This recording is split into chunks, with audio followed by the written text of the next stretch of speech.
Este programa fue elaborado y producido por Canal TRO para el Canal Congreso.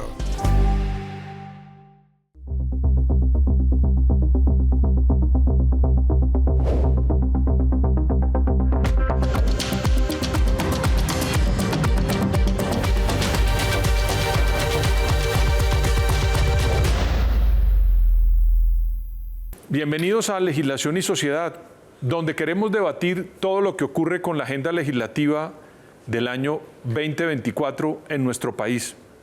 Esos debates, esas opiniones, los análisis y diferentes puntos de vista los tendremos en cuenta aquí en Legislación y Sociedad. Bienvenidos.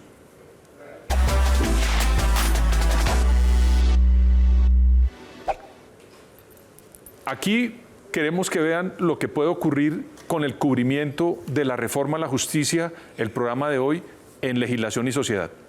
Una nueva reforma a la justicia fue presentada al Congreso. El presidente de la Corte Suprema de Justicia, la fiscal general de la Nación y la ministra de Justicia aseguraron que la iniciativa busca reducir la impunidad y garantizar una justicia penal más pronta y eficaz. La reforma a la justicia contiene solo 13 artículos, pero propone realizar cambios estructurales en el sistema penal acusatorio. Hoy día tenemos jueces totalmente atribulados con muchas causas que en la mayoría de los casos pudiéramos solucionar a través de un allanamiento, a través de un preacuerdo o a través de un principio de oportunidad. Cerca de 120 congresistas de diferentes bancadas políticas firmaron una proposición pidiendo la eliminación del artículo 7 de la reforma a la justicia radicada recientemente en el Congreso, la cual plantea preacuerdos para reducirle las penas a quienes cometan delitos graves contra nuestros niños. El polémico artículo de la reforma a la justicia que ha causado revuelo y malestar en el Congreso es el 7, el cual señala: en caso de celebración de preacuerdos y negociaciones entre la Fiscalía y el imputado o acusado o de allanamiento a cargos, se concederá la mitad de la rebaja de pena prevista en los artículos del Código de Procedimiento Penal. Yo les puse sobre la mesa una propuesta: saquen el artículo 7 de esta reforma a la justicia, no le den ningún beneficio a los violadores y asesinos de niños y nos sentamos a trabajar con los siguientes artículos. Si no lo hacen, entonces me van a tener ahí artículo por artículo tratando de hundirlo porque son beneficios sencillamente para los delincuentes. Preocupados por los alcances de este polémico artículo, cerca de 120 congresistas firmaron una solicitud para pedir su eliminación. Para profundizar en la reforma a la justicia, nos acompaña el senador Carlos Fernando Motoa. Bienvenido al programa Legislación y Sociedad, Carlos Fernando. Pedro, muchas gracias por la invitación, por este debut de un programa importante para que los colombianos, como usted dice, entiendan. No para que se desinformen, sino para que tengan conocimiento a profundidad de cuáles son los debates, las materias, las áreas y lo importante de proyectos, de iniciativas como este, Reforma a la Justicia, que va a beneficiar a cada ciudadano en el país. Venga, senador, ¿cómo se logró algo que para mí es indispensable en una democracia, tener consensos? ¿Cómo se logra eso en esta ley que es tan importante? Porque no llegó, digamos, forzada, sino que en mi opinión llega con unas conversaciones antecedentes. ¿Cómo se logra ese consenso un poquito para Pedro, yo creo que es importante tener un contexto de cómo está la justicia hoy en el país o qué piensan los colombianos de la justicia en el país, de su eficacia, de la confianza que está generando en los colombianos. Y tenemos unos indicadores muy precarios, bastante complejos, una impunidad de cerca del 93%. Eso ya llama la atención en cualquier Estado de Derecho y hay que solucionarlo. Ahí parte el primer consenso. Tenemos que ser capaces, entre Congreso, Gobierno y Cortes, por supuesto también Fiscalía, de tratar de disminuir esa impunidad. Lo segundo, cifras del DANE. De 1 de cada 10 colombianos confían en la justicia en el país. Tercer indicador, en el año 2019 al año 2023 se hizo una evaluación de la confianza en la justicia en Colombia y en el 2019 está en cerca del 16.8% y disminuyó al 12.4%. 4 puntos de disminución de la confianza de los colombianos, repito, en un elemento fundamental que es la justicia, la aplicación, la efectividad. Pero, senador, venga una cosa. Sí, un colombiano del común, ¿cómo logra digerir que esta reforma, o mejor dicho, cómo puede el colombiano sentirse tranquilo hacia adelante de que la justicia va a pasar de eso que usted dice, de un colombiano de los días que se midan, entienden que se resuelven sus problemas jurídicos? ¿Cómo se puede medir con esta reforma a futuro para que el colombiano vea avances en el día a día? ¿Qué trae ese proyecto de ley? Ahí se genera el consenso con esa preocupación que tenemos de quienes tenemos responsabilidades públicas, serias, rigurosas, de manera positiva, disminuir, por supuesto, esa impunidad y darle confianza a los ciudadanos. ¿Cómo se logra? Yo voy a mencionar 3 aspectos fundamentales que plantea esta reforma a la justicia, que tampoco es una reforma integral, pero también hay que reconocerlo. Sí. Es una de las varias modificaciones que requiere el sistema acusatorio en el país. Primero de ellos, establecemos una nueva figura de la reparación integral, Pedro. ¿Qué significa eso? Para extinguir la acción penal, ¿qué significa ello? Sí. Que en ciertos delitos, los delitos que permiten desistimiento, los delitos contra derechos de autor, lesiones personales, si el procesado repara los daños de la víctima y reconoce los perjuicios, se extingue la acción penal. No requiere un proceso de 5, 6, 7 años para que le reconozcas un derecho, sino que en 3, 4 meses puede de manera ágil, efectiva, ser resarcido en su perjuicio. ¿En qué delitos? Estafa, por ejemplo. Sí. El delito de estafa, el delito de falsificación de marcas, contra derechos de autor. Yo creo que la persona, la víctima, siente mayor confianza y se va a sentir reparado que en 3, 4 meses le paguen el daño que se causó con los perjuicios a esperar un proceso, Pedro, de cerca de 8 años, 6 años para que le reconozca la misma obligación. Ahí hay un tema fundamental que va a favorecer a los colombianos. Una serie de delitos, insisto, que van a ser reparados integralmente, que además pretende la ley que tienen que ponerse de acuerdo entre la víctima y el procesado. No es que el fiscal o el juez establezca la tasación del perjuicio. Es un poco para sí, pero es un poco para eliminar esa palabra de los delitos, los procesos que no culminan.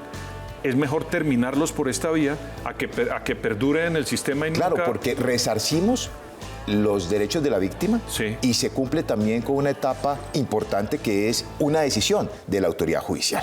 En esa serie de delitos, digamos que es un punto importante que tiene esta reforma a la justicia. Pero no terminé. Si no hay acuerdo entre la víctima y el procesado, se permite también un peritaje para que reconozca esos daños y su perjuicio. Yo creo que ese es un primer gran elemento. Segundo elemento, principio de oportunidad, que favorece mucho la aplicación de justicia.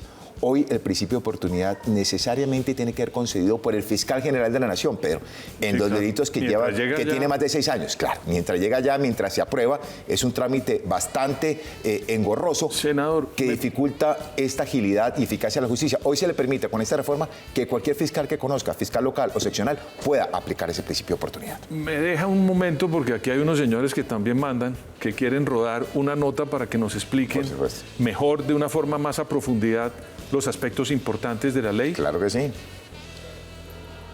Tras el acuerdo entre Fiscalía, el Ministerio de Justicia y la Corte Suprema de Justicia sobre la reforma a la justicia, el Senado aprobó el proyecto de ley que busca descongestionar los despachos judiciales y hacer más pronta y eficaz la justicia. Esta reforma lo que busca es abreviar el tránsito por el sistema judicial o la terminación anticipada del proceso judicial. Un estudio de la Universidad de las Américas de Puebla que analiza el sistema judicial en todos los países y que fue presentado en plenaria del Senado dice que en Colombia entre el 70 al 75% de los delitos no se denuncian o no terminan en nada. Al final de lo que va el sistema, nos decía el presidente de la Corte Suprema, a quien saludo acá, el presidente Gerson Chaverra, el 5% es lo que termina en juicio. El presidente de la Corte Suprema, Gerson Chaverra, sostuvo en plenaria. Es una iniciativa que corresponde a la vivencia y a la experiencia que como jueces penales tenemos sobre el andamiaje del sistema procesal penal colombiano.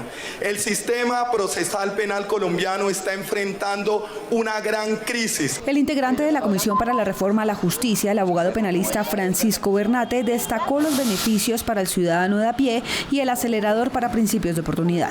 Ese trámite hoy en día dura 2 años, porque lo tiene que firmar la fiscal general. ¿Dónde está el cambio? Pues que lo firme el fiscal que tiene el caso y lo controla un juez. Entonces, un trámite que se demoraba 2 años, ahora se va a demorar eventualmente 2 meses y la gente va a tener una justicia pronta. En el país ha habido 67 reformas que han impedido la terminación anticipada de los procesos, aumentando la fase de indagación, lo que también tiene colapsado el sistema penal acusatorio. Lo que queremos es que la mayoría de casos salgan antes de juicios y que a juicio solo llegue lo importante. Les doy mi palabra como presidente de la Corte Suprema de Justicia, como magistrado de la Sala de Casación Penal de la Corte y como juez de carrera por más de 32 años, que esta reforma alivia y ayuda a aliviar grandemente la gran congestión y los grandes niveles de impunidad que en este momento enfrenta el sistema procesal penal colombiano.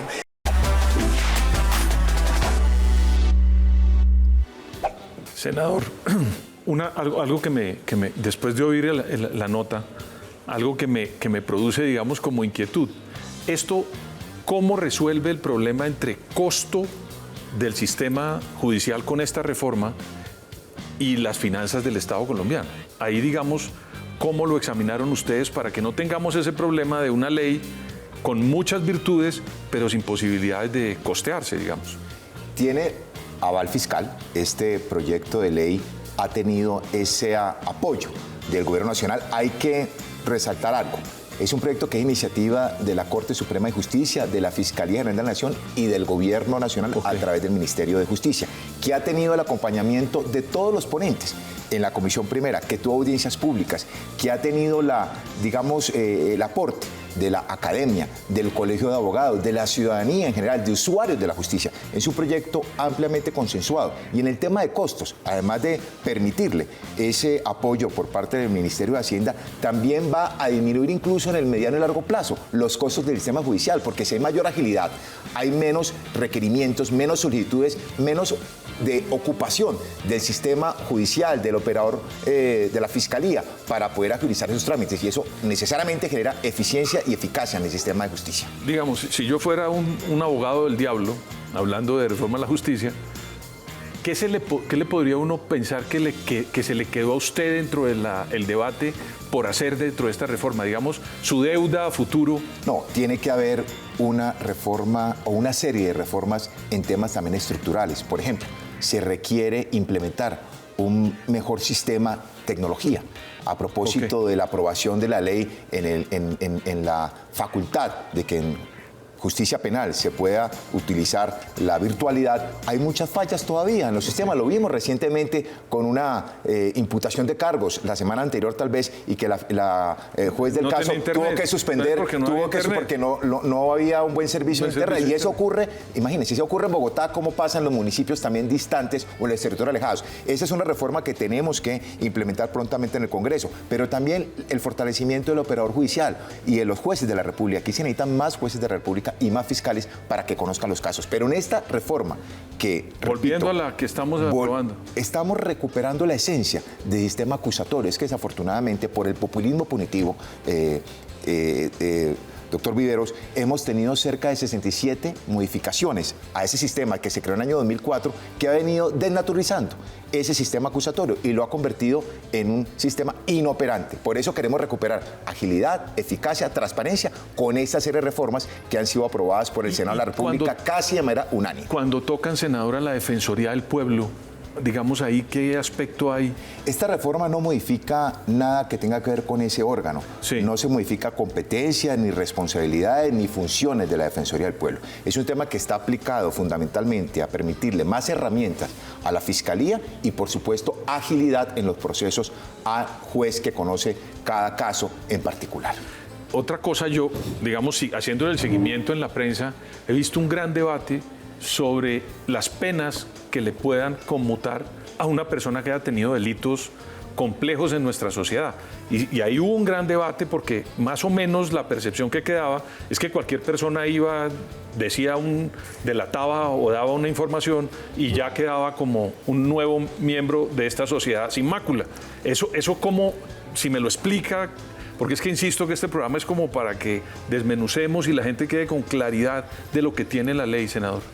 Hay un tema importante, la estructura del sistema judicial en Colombia actualmente, y es la justicia premial. Ese es el sistema acusatorio en Colombia, en el modelo anglosajón, en Estados Unidos, ese es el sistema que opera en el país. Y para ello es importante que la delación tenga algún incentivo. Me explico. Sí. Si se comete algún delito, en este caso delito de extorsión, no habrá inmediatamente ni automáticamente rebaja de penas, pero si da una información efectiva para desmantelar las bandas criminales dedicadas a la extorsión, podría tener algún descuento de la pena, pero solo si esa información es efectiva y logramos desmantelar las bandas criminales, toda la cadena que se dedica a la extorsión. Eso es fundamental, eso nos lo ha pedido la policía, nos lo ha pedido los militares para poder enfrentar ese delito que hoy tiene acorralado a muchos colombianos. Pero tampoco es que el personaje vaya a quedar totalmente libre.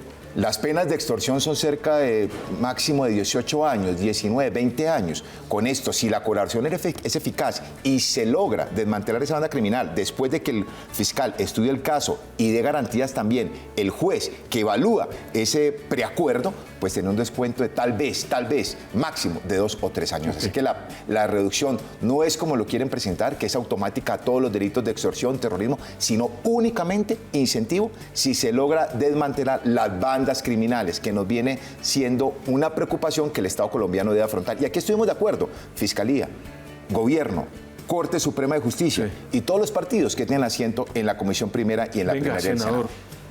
Yo siempre, pues usted es político y yo a través del periodismo y del análisis recorre uno el país y hay mucha gente desprotegida allá en la Colombia profunda del sistema judicial.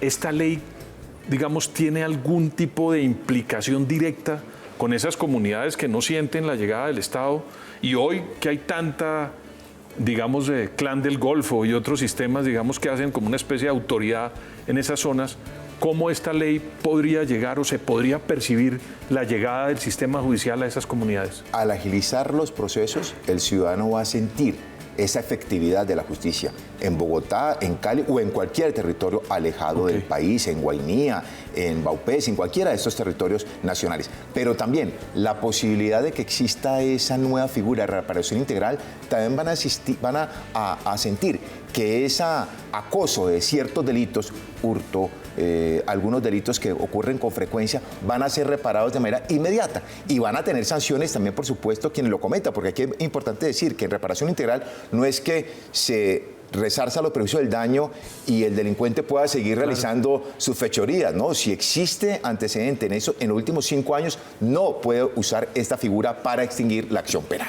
Tiene unas limitantes y tiene unas precisiones muy importantes. Senador, aquí le gusta pues a todos los colombianos y a usted sobre todo que es político, le gusta oír lo que piensa la gente en la calle. Hicimos unas preguntas a los colombianos de a pie a ver qué piensan de la justicia y de esta reforma. Oigámoslas a ver qué nos dicen. Me parece perfecta. Realmente tenemos una justicia que está renegada al siglo XVIII, está acomodada para los mismos partidos tradicionales de siempre y pues me parece que ya debería estar saliendo. Bueno, yo opino que sería muy bueno en beneficio de los colombianos, ya que muchos procesos se cierran los casos, pues dejan vencer los términos. Entonces, pues muchos colombianos se ven perjudicados ante eso, ante muchas injusticias en cuanto a casos ya sea de violencia, corrupción. Entonces, sí me parece muy bueno. Si es en pro del beneficio de los colombianos, me parece que es muy bueno que la tramiten. La reforma de la justicia, en este caso, pues me parece muy interesante, ya que, pues digamos, nosotros específicamente en la ciudad, lo que es Bogotá, nivel general de Colombia, pues siento yo, en mi parecer, y no soy la única que lo piensa, que la seguridad está algo complicada en este sentido. Entonces, que ya apliquen como reformas y ya como diferentes, como, no sé, cambios en el sistema, pues me parece gratificante en ese sentido. Fabuloso, eso descongestiona, los resultados para bien o para mal se van a ver más rápidamente. ¿Y favorece al ciudadano? Sí, claro. Sí, porque le definen la situación jurídica al ciudadano de manera casi que inmediata, me parece bien. Nadie conoce la reforma, no está radicada, no está funcionando nada todavía, mi amor. Senador, esa última, por ejemplo, me parece que es, como se dice en la calle, una posibilidad para que usted pueda decirle a esa señora que sí se radicó y que sí se está tramitando. Pero ya está radicada, ya se aprobó en su debate en el Senado, tanto en comisión primera como en plenaria.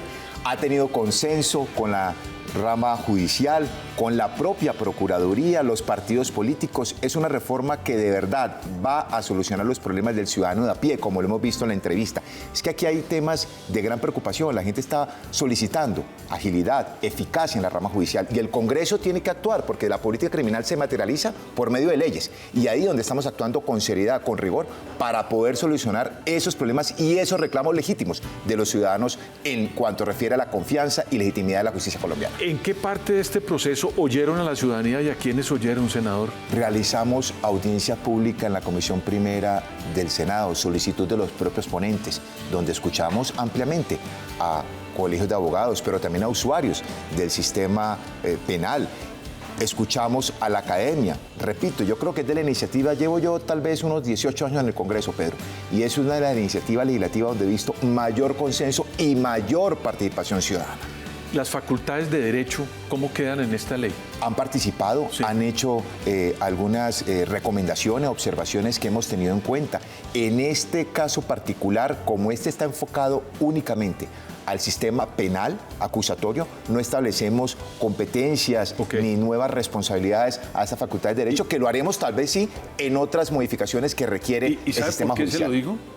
Yo oigo a la mayoría de los muchachos que estudian derecho hoy que quieren irse a un bufete de abogados, pero a muy pocos que quieren ser jueces. ¿Cómo uno, yo no creo que en esta ley, pero cómo uno podría motivar a que los muchachos quieran ser jueces de la República? Y es que si recuperamos la confianza en la justicia, dignificamos también la labor del juez y la labor del fiscal, que es un caso que por supuesto hoy preocupa al Congreso de la República. Esa ineficacia en la justicia, esa afectación en la confianza, pues delegitima quien quiera estudiar en la Facultad de Derecho para luego representar y aplicar la ley, por supuesto, por esa desconfianza que existe en el país. Pero con esto vamos a recuperar, yo estoy seguro, y se ha comprometido el propio presidente de la Corte Suprema de Justicia en cerca de año y medio, 2 años, volver al Congreso de la República a presentar un análisis de esta reforma que estamos tramitando en el Senado y que tal vez en el mes de febrero iniciará su trámite en la Cámara de Representantes. La carga de trabajo para los fiscales y los jueces, ¿cómo se ve?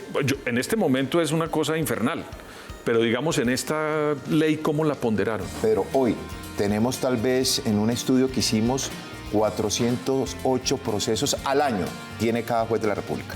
Con esta iniciativa, con este proyecto de ley, con las facultades que estamos estrenando, por supuesto que va a ser más ágil. No digamos que van a existir menos procesos, pero sí va a ser más ágil el poder resolver y restituir los derechos de las víctimas por las figuras que acabamos de mencionar: principio de oportunidad, un nuevo concepto de prueba anticipada, la reparación integral, nuevas herramientas para poder desmantelar bandas criminales dedicadas al terrorismo y a la extorsión. Todo esto va a favorecer esa carga laboral que tienen hoy los jueces de la República y también los fiscales. ¿Cómo hace uno para que la gente le crea que sí estamos evolucionando con esta reforma con la justicia? Yo esta pregunta la he hecho en el programa ya varias veces, pero a mí me inquieta mucho que el colombiano, esa frase de la justicia es para los de Ruana, ¿cómo lograr eso para que esto no se quede simplemente en una ley, sino que de verdad trascienda? Una vez se apruebe, y es claro, y hay que decirlo aquí, que todavía no hace ley de la República, esperamos que en el mes de mayo se convierta en ley y comience su vigencia, ahí el colombiano va a comenzar a sentir, a percibir que sí hay mayor agilidad y hay mayor eficacia. Por supuesto, viene un proceso rezagado de muchos años en lo que hemos denominado, desafortunadamente, el populismo punitivo, que ha venido desnaturalizando el sistema acusatorio, tiene hoy con mucha congestión judicial y con mucha dificultad de realizar los fallos y las sentencias que el pueblo espera, que los ciudadanos esperan. Pero después de aprobar esta iniciativa, estoy seguro, Pedro, van a sentir los colombianos eficacia y agilidad en los procesos judiciales en materia penal. Muchas gracias, senador. No, Pedro, muchas gracias por la invitación a Legislación y Sociedad, a todo el equipo de trabajo y a los colombianos que han tenido el tiempo de escucharnos en esta pedagogía que tendremos que hacerlo también, como lo hicimos en Barranquilla, con el presidente de la Corte, con la fiscal, con la procuradora, en otras regiones del país, para que conozcan de primera mano las bondades de este proyecto de ley. Hoy pudimos ver en Legislación y Sociedad todo el debate sobre la reforma a la justicia, pero yo quisiera rescatar 3 puntos esenciales. El primero, la reforma busca que haya celeridad en los procesos. El segundo, volver a las personas que quieran participar de alguna manera abierta para que se conozcan la cadena de delincuentes en Colombia, van a tener unos beneficios. Y también la posibilidad de que la justicia llegue a los rincones de nuestro país de manera expedita. Muchas gracias y hasta la próxima. Los esperamos en Legislación y Sociedad.